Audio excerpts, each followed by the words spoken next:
Welcome to Torah Today Ministries and this episode of Be Our Guest. And ever since we started doing Be Our Guest episodes, I have wanted to have my good friend, old friend, Wally. Of course, I'm your old friend. We're both getting up there. But my dear friend, Wally Collingwood, who we've known for each other for almost 50 years now, pretty close to 50 years. I know neither of us look like we're even 50 years old. Not even close. But people have to just take our word for it, huh? Amen. But you have one of the most amazing stories of anybody I've ever met. And I know when Robin and I were involved in youth ministry, I'd often have you come in and talk to young people and share your testimony. And so I'm really happy to have you here to share with folks around the world this amazing story. I, like you were saying earlier, you're glad this is mostly in your past and not in your future. Yes. But so anyways, Wally, welcome. And let's just start at the beginning. You were born and raised here in the Akron, Ohio area, just down the road in Ellett. And so tell us a little bit about your childhood. My childhood was actually here in Akron and West Virginia, both. All my summers I spent in West Virginia with an aunt and uncle who my aunt raised me from the time I was a baby till I was 14. But after summer was over, I'd go back home and be with my mom and dad.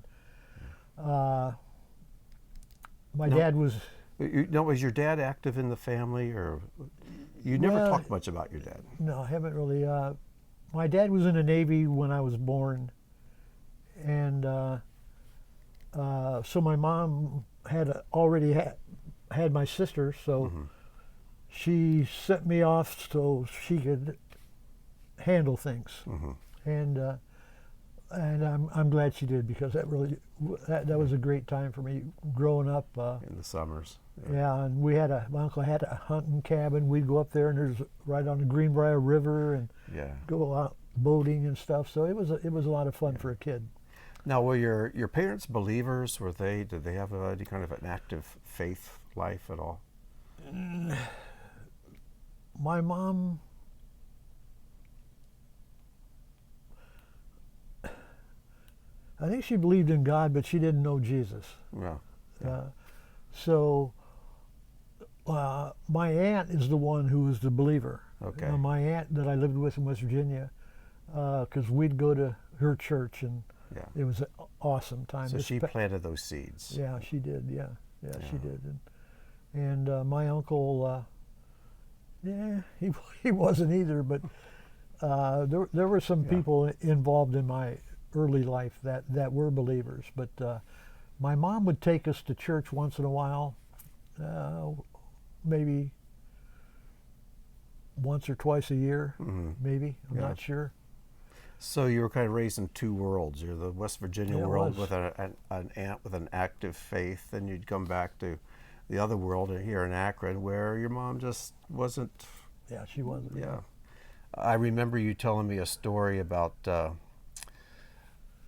weren't a really good little boy a lot of times. You'd like to tell us about how you would, your mom wanted you to explain all these gifts you had for Christmas under the tree. Do I have to? Yeah, that's... As a little kid growing up, I got into the thing where things in stores were, this is way back too, this is back in the, 50s? Yeah. Early 50s? Because I was born in 44, so it'd be very early 50s. I was running, and this was because I was running around with a kid that actually did this, but steal things in the store, little things. We didn't call it stealing, though. We were just getting stuff. Just getting stuff. And what I would do this one Christmas, I'd go and get the things that I wanted, and I'd wrap them up and put them under the Christmas tree. With your name on them. With my name. Yeah. It was my gift to me. From the store. From whomever. And I had a bunch of them. I had all kinds of gifts under there, and they didn't say a whole lot. I don't really remember now, but they weren't. My dad was not happy, nor my mom. Yeah. And you just told him, well, these are from all my friends. Yeah. Yeah. But they probably do better than that, huh?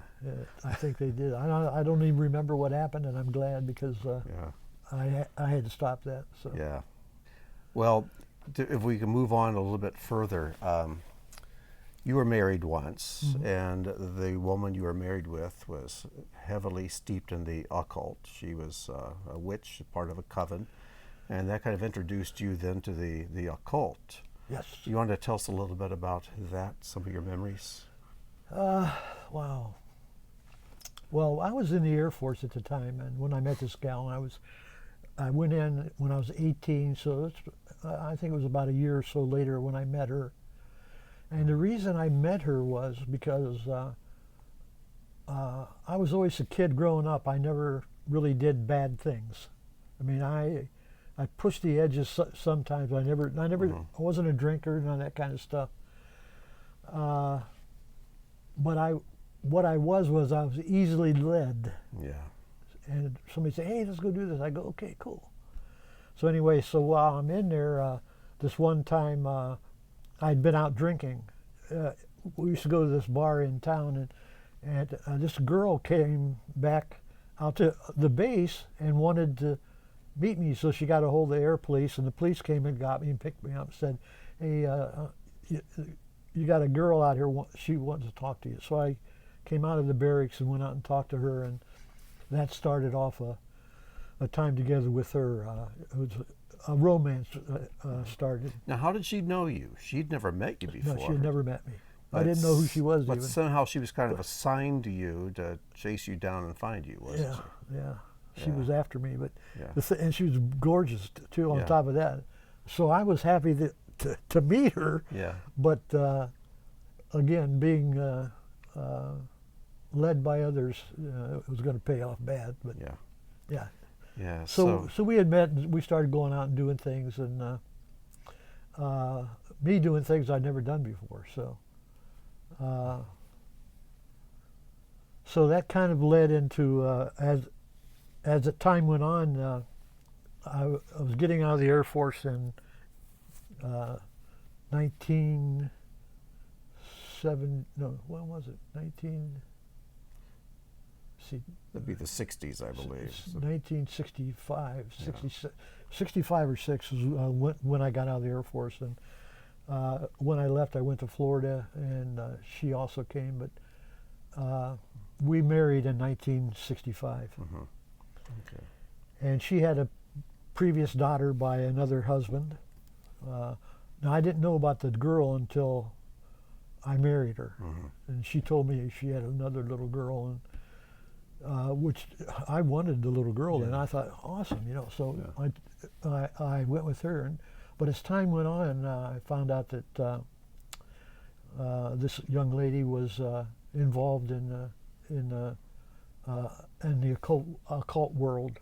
She belonged to a coven that I mean, that was pretty wild, but it had an effect on my life then, because she was so into the occult that she would just disappear on me all the time. For months at a time. Yeah, for long months. Yeah, then she'd come back, and I'd be somewhere else in a different job and starting over again, because every time she'd leave, she'd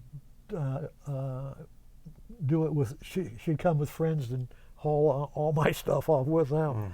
So it was a pretty rocky relationship. It was a rough life. It was a rough life. But I didn't believe in divorce, and didn't know how to handle things anyway, to tell you the truth. So as it turned out, this went on for 8 years, and she would never be with me for more than maybe 3-4 weeks, maybe a month and a half at the most, and she'd be gone again doing something. And now I know that when we were preparing to do this conversation, that you've expressed over and over, your entire intention for this is to give glory to God, which is my intention as well. We want God to get glory. But because your wife was involved in the occult and you got pulled into the occult as well and into the demonic realm and all of those things, we have to talk about those things, not to bring glory to them. But some people who are listening may not believe those things are real. They're just things you find in storybooks and in Hollywood. I found that to be true.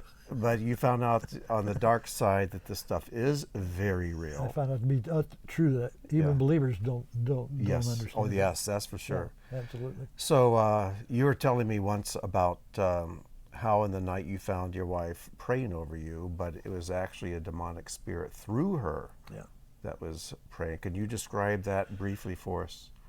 Because that was a real wake-up call for you. Yeah, it was. It was a real wake-up call because I was back up in Michigan where I was in the service. I mean, this is after the service, though. I was living up there. She was living with me, and one night I'm asleep and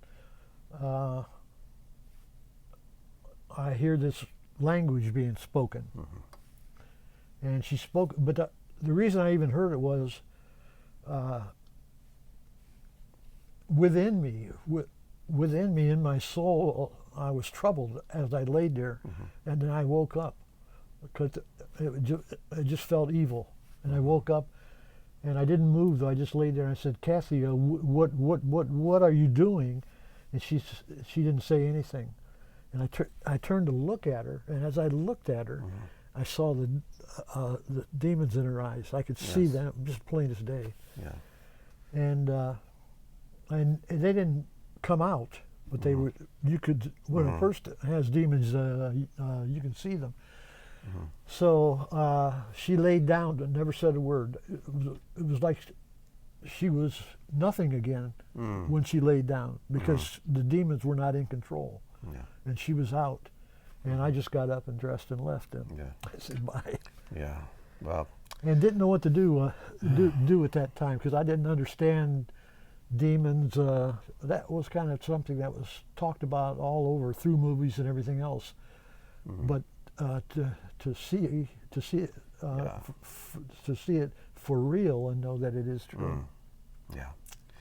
Well, then you started getting into transcendental meditation, and that's what really opened up the occult, demonic world to you. And you also, I know I'm conflating some of the events in your life, but you also found yourself in prison because of. Well, we don't have to even get into all the details. It involved drugs, a drug sale, and you were kind of set up by somebody who had some really bad intentions. But you found yourself in Mansfield Reformatory here in Ohio, which is, people call it the castle because it looks like a castle, and it's been used in a lot of movies. Now you pay money to take a tour of the place. But it was where Shawshank Redemption and a lot of other movies were filmed. And, but you spent some time there. You got in for free. Everybody else has to pay to go there now. Lucky me. Yeah. But this is the thing I wanted to move the story ahead. You've told me before that when you were in prison, it didn't seem at all limiting to your freedom at all because you knew how to hypnotize yourself, put yourself into this transcendental state, then you could just leave your body and travel. Let me go back just a second. Sure. Let me go back to when I ended up going to prison. My wife had just come back again, and I'm in Akron, and she's just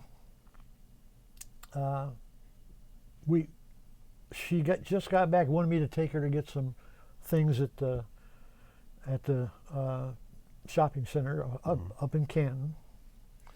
So I drove her up there, came out, my car was gone.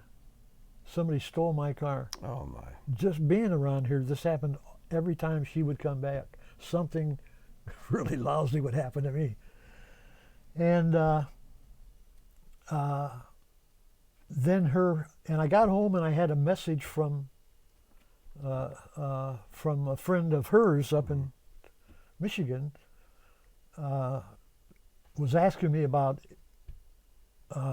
he had a lot of marijuana that he wanted to sell. He had a ton of it. He was going to bring it down in the car.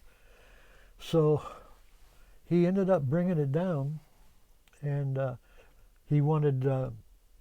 He had a meeting set up that was set up through my cousin, so my cousin got involved in this too. And what happened was he didn't know how to get there, so I rode with him and showed him where the place was at, because they didn't have GPS. No in those GPS days. back then. No. And it was a bust. It was a bust, so it was a bust, and I got busted with him, and I got put in jail, and he was out on bond while I was in jail. So I ended up out of that sentence there. I ended up getting 30 to 60 years, 30, and it runs concurrent, so it'd be like 10 to 20, 20 to 40, so it'd be 60 years total. Yeah. And I got sentenced and shipped off to Mansfield. Mansfield. Yeah. Yeah. So that, anyway, that's how I got there. Yeah. And while I was at Mansfield, then to carry over with some of the things that I got into transcendental meditation and got involved in what was that? Remember where I told you we Astral projections. Yeah, I know that. Like the other, you hypnosis, self-hypnosis. I got involved yeah, in yeah. self-hypnosis. Yeah.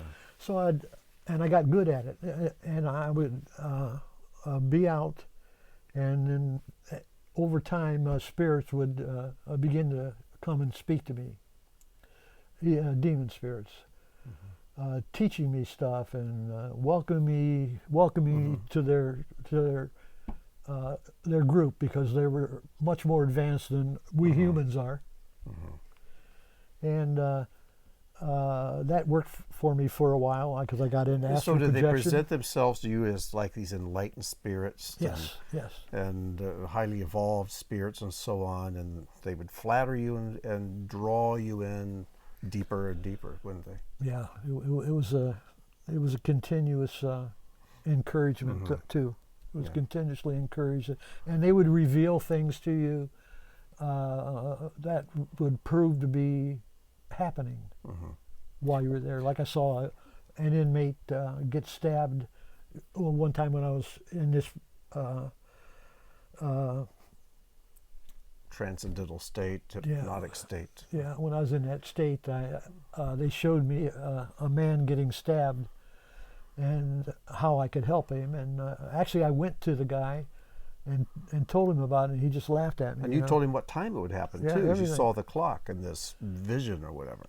And he laughed at me, and it actually happened just like I saw. So there's a lot of things like that going on for me, and I had different spirits coming to me all the time and showing me things. And the deeper I got into it, like Edgar Casey, I got into all that kind of stuff with the dead people and wild stuff. Yeah. And one night you were scheduled to go into this transcendental state, this hypnotic state, and you're going to meet your wife, who is going to be in a hypnotic state at the same time, because you would do this. You would meet up and talk to each other in these, which sounds so weird, it sounds so bizarre, but these are things you experience. But one night, things didn't go quite as planned. They went much better, as it turns out. Yeah, these spirits,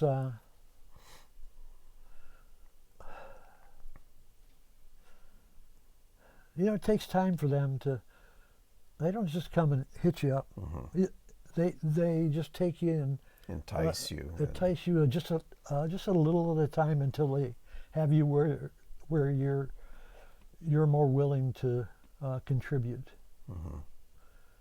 So anyway, one night my ex-wife was her and I were gonna meet and spiritually meet at a certain time, and at that certain time I went into my cell and got up. I was sleeping with another guy. Another guy was in my cell too, and I went in the cell and went into the meditative state, and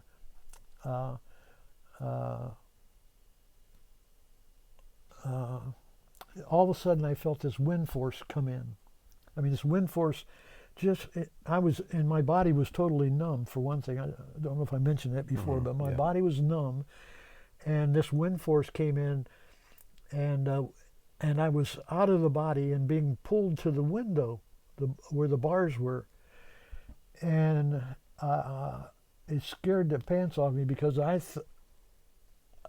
felt in my heart or soul that if I get to that window, I'm gone, and I'm gone, and I cried out, "God help me!" Yeah, and what did you see on the other side of the bars? I didn't get past them. But you saw something through the bars. I remember you describing how dark it was, this blackness that was there. It was black out there. Yeah. But I knew if it got me that far, I was going to be gone. Period. You would never come and back. I think gone would have been hell. Hell is what I'm talking about. Yeah.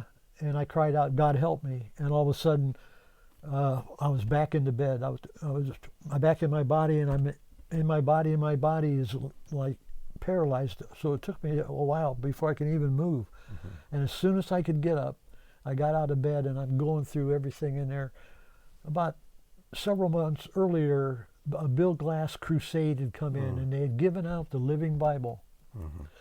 And they're actually groups that I argued with because I didn't believe some of the things that they had said. So what happened was I grabbed that Bible up and I started reading the Bible because I was terrified. In fact, I couldn't lay down and go to sleep for a long time after that. Well, how did you Even know days later? How did you know the Bible I didn't know it was in there. How did you? But what drew you to the Bible? What made you think if I could just read my Bible, this would help? Well, had to have been God because I didn't know.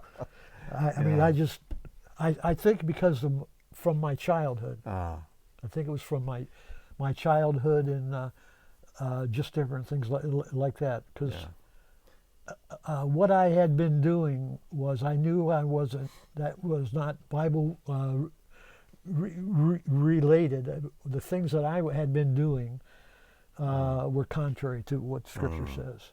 So and I think I knew that anyway. Yeah. But it was exciting what I was doing. Yeah.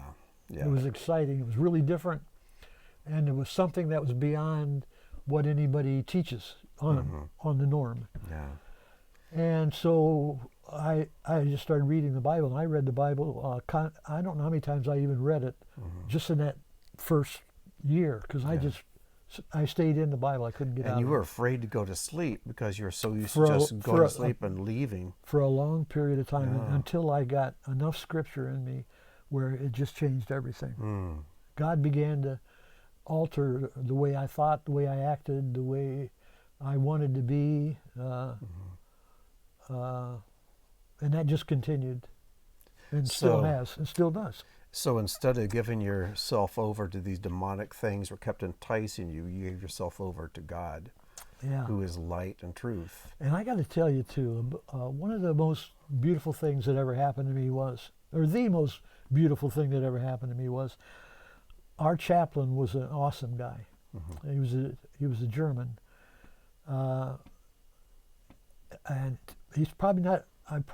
I probably would not have gone to the church that he belonged to, even though, because I just didn't understand. But he took me. I had given my life to Christ, and there were 4 of us in the prison that were. We call ourselves Cons for Christ. We had a little group, and we go around sharing with people. We were Cons for Christ group, and he took the 4 of us, and he put us up in the prison. What's it called? Anyway, we were up there, and he taught us the Scriptures from. With maps and the whole shot, and because he was the doctor, is what he was. He knew what he was doing. And then one night on New Year's Eve, I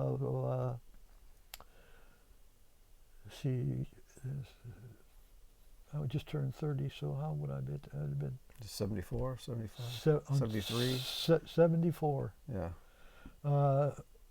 New Year's Eve of 74. I had just turned 30, and he had me and the other 3 guys. He brought us up in the chapel, and he had friends of his from the street that came in, and we had an all-night praise meeting.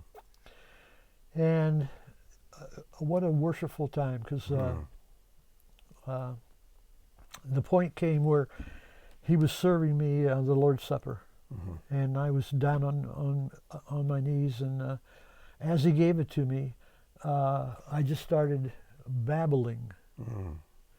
This language was rolling out of me, and I was just weeping, and and I got up and sat in a chair even. I just didn't know what to do, and I was just weeping, and but I could actually see what was going on. The Lord was throwing all this trash out. He was cleaning. Isn't that wonderful? He was cleaning the temple. Yes. And when he was done, he sat down on his throne, and I saw all that. Isn't that wonderful? As it happened. Yeah. You know, the scriptures, from the Torah on through the apostolic scriptures, talk about how we are to be temples or tabernacles for God's Spirit. Amen. We are vessels. We are meant to be indwelt. Yeah. And so the enemy thought, I'm going to indwell Wally. I'm going to be the king in his life. Yeah. But all it took was God help me, and that he couldn't do any more. Yeah. But now God says, I'm going to come in and cleanse this temple, and I want to be the one who occupies Wally's life. That's amazing. That's incredible.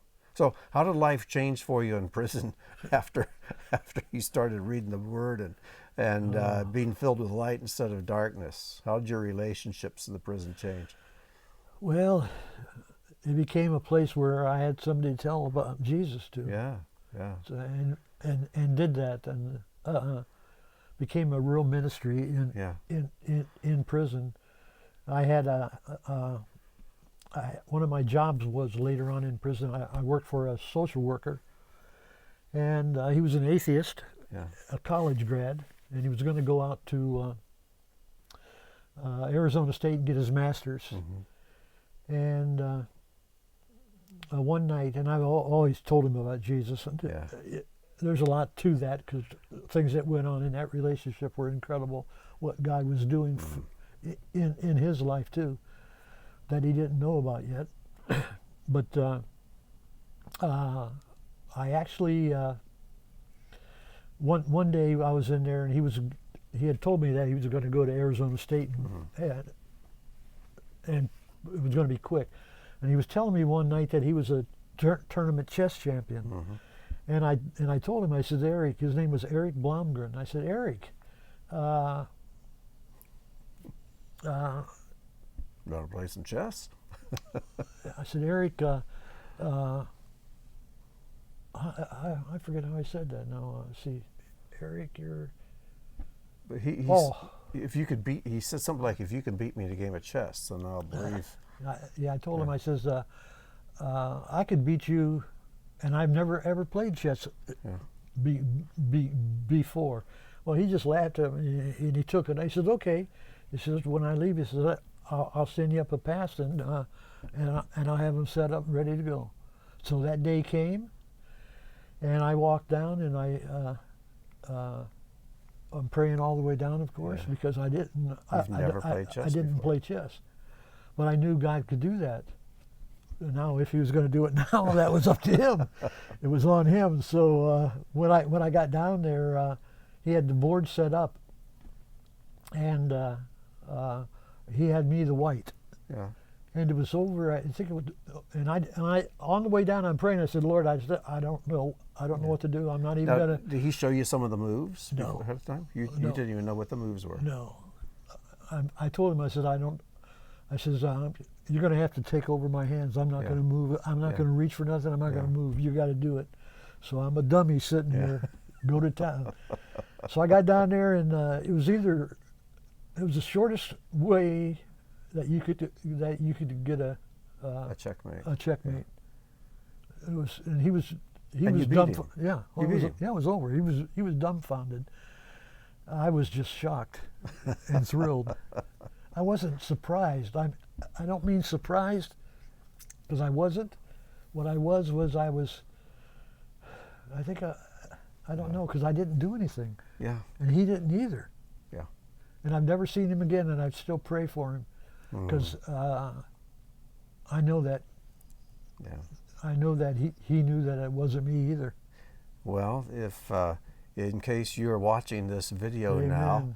you can email us there at the bottom of the screen. I'll put you in touch with Wally. Oh, I love that, man. I love that. And you can teach him how to actually play chess. I don't even care about chess.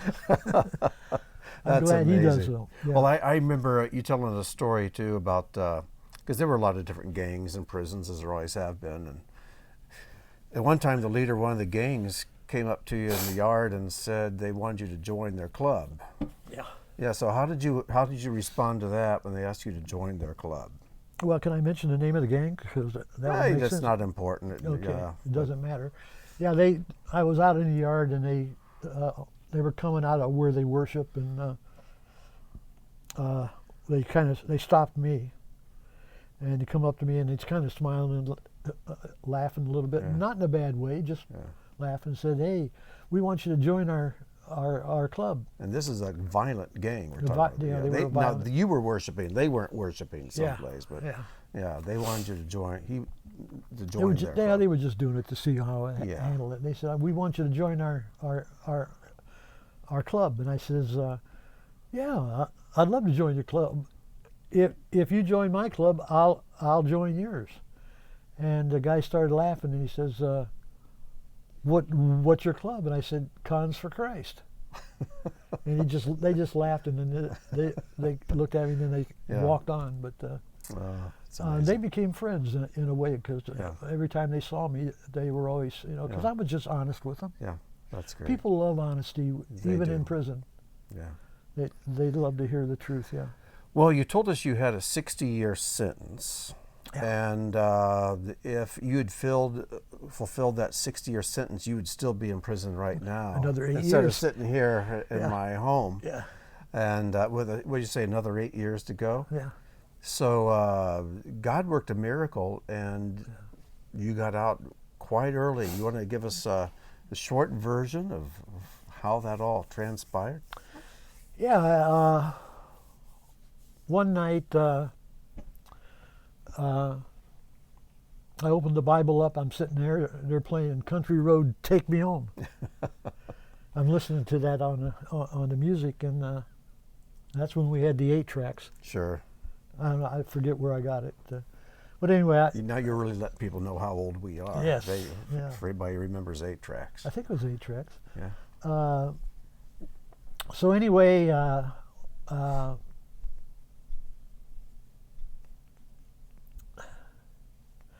had opened my Bible up because I had got a card from somebody, a friend of mine. Oh, I got a card from my lawyer that I had at that time, or that tried my case, and he was apologizing to me for not speaking up and doing what he had to do, because his family had fallen apart, and he didn't.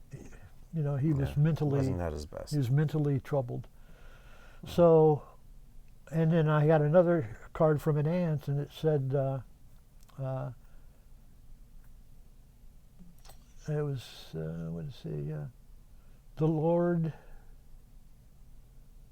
what is it, the Lord? Oh, it's from, okay, I'm going to forget that one too. It's a long time ago anyway. The Bible, when I opened it up, it's to Joshua 1:9, "Have not I commanded you, be strong and of good courage, be not afraid, neither be thou dismayed, for the Lord thy God is with you." And when I read that, I calmed down. I was just so calm, and I was relaxed, knowing, because it wasn't like reading, it was like him talking to me over there. That's what he said to me. And that night I had a dream, and in that dream I was out on the street, and I was walking around with this gal, and I didn't know her, and we were going around telling people about Jesus. We were going all over the city, knocking on doors, and I remembered that dream, and the girl's name was with me too. I didn't know it when I was dreaming it, but when I woke up, the name was with me. So it was almost someone you'd never met. No, I had never met her.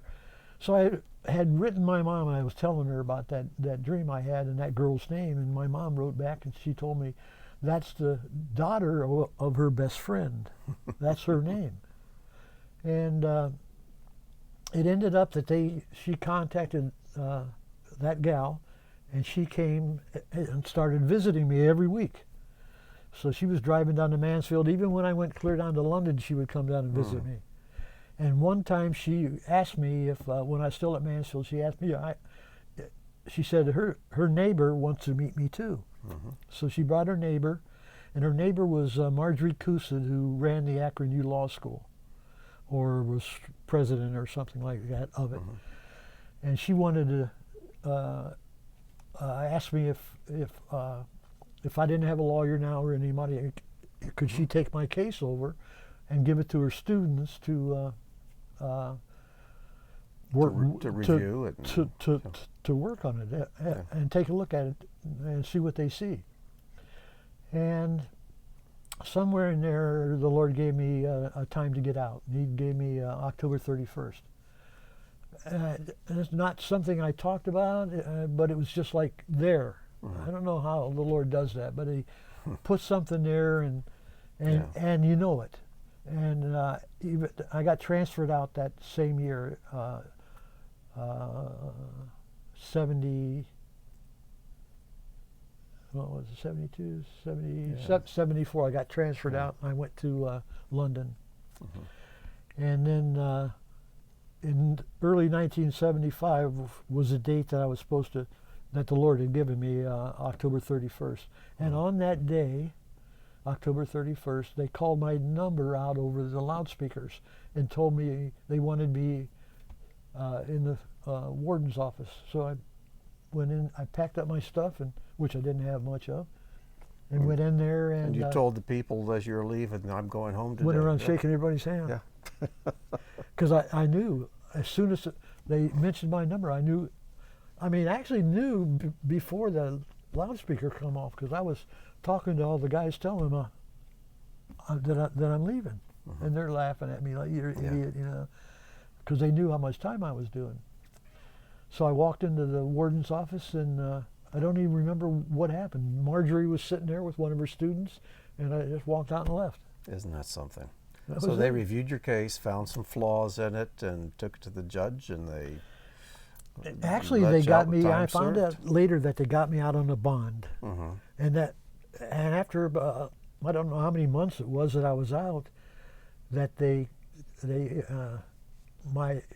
Marjorie called me. Marjorie Cousins, the lawyer, called me and told me that that I had to go back to prison Monday, so I had already been out for months.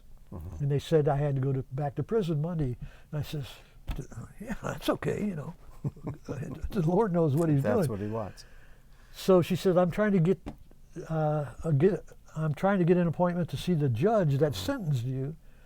And he said no. And here I didn't even know this, but a lot of the people at the church that I was at was praying over that very same thing. And then Marjorie called back just before that Monday when I was to go back, and the judge, it was a Saturday, and the judge had changed his mind. He had me come in on Saturday. So Saturday I went in and I stood before the judge, and we talked, and it was just like it was my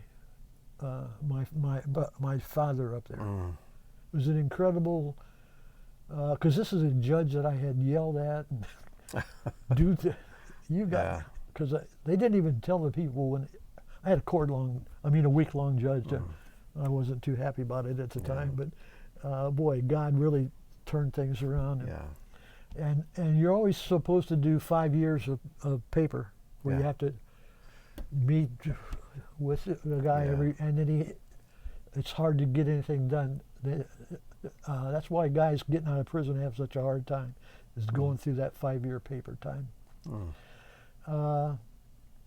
And the judge said, go down and talk to him, and then call me back, and I didn't have to do anything. Isn't that great? He just erased that too. Amazing. So he erased that 5 years and the time I put in there. Well, Wally, you've got as I said at the beginning, you got quite a story, and Yeah, and good story. that only brings us up to about 1975. We've got another almost 50 years past that to talk about, but we'll have to say that for another interview. Yeah.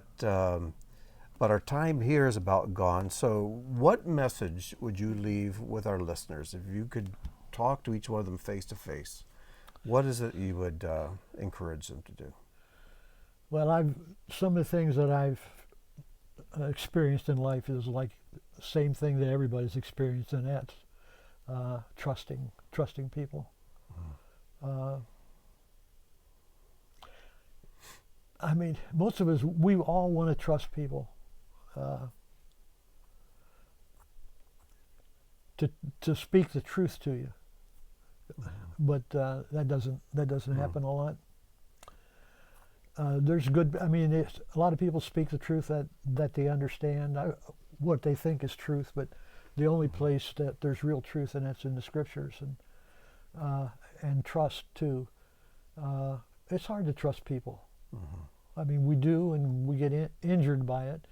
Not by everybody, because there's a lot of really good people, and all people trust people. But we all have a time where we may violate that trust. But the only person that we never violates our trust, and that's Jesus. That's right. Our God is perfect, and we can trust Him, absolutely. and we do. Yeah, that's for sure. And we're gonna understand. So that's for sure. Yeah, I'd say trust. Yeah. Well, you'd asked me to close this, if I would read part of Psalm 19, because this is really a special psalm to both of us. Yes, it is. I love it. So we're going to close out with this, and I'm just going to start in verse 7. It's only 14 verses, but I will read from 7 to 14. The Torah of Adonai is perfect, restoring the soul. The testimony of Adonai is sure, making wise the simple. The precepts of Adonai are right, rejoicing the heart. The commandment of Adonai is pure, enlightening the eyes. The fear of Adonai is clean, enduring forever. The judgments of Adonai are true. They are righteous altogether. They are more desirable than gold, yes, than much fine gold. Sweeter also than honey and the drippings of the honeycomb. Moreover, by them your servant is warned. In keeping them there is great reward. Who can discern his errors? Acquit me of hidden faults, and keep back your servant from presumptuous sins. Let them not rule over me. Then I will be blameless, and I shall be acquitted of great transgression. Let the words of my mouth and the meditation of my heart be acceptable in your sight, Adonai, my rock and my redeemer.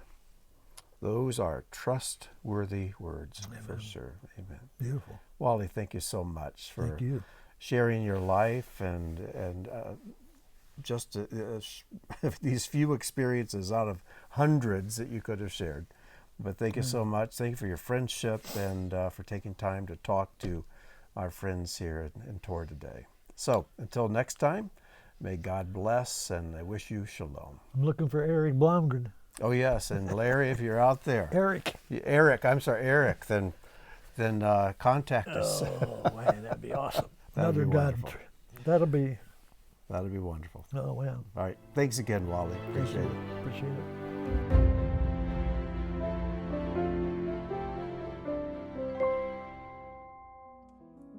Thank you for joining us for today's teaching.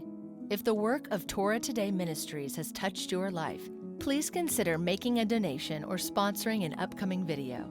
As a video sponsor, you'll have an exclusive opportunity to memorialize a family member, celebrate a special event, or simply support the ongoing creation of similar content. Your tax-deductible contribution helps ensure that our teachings continue to reach all who are longing for truth. Click the link or visit our website to learn more.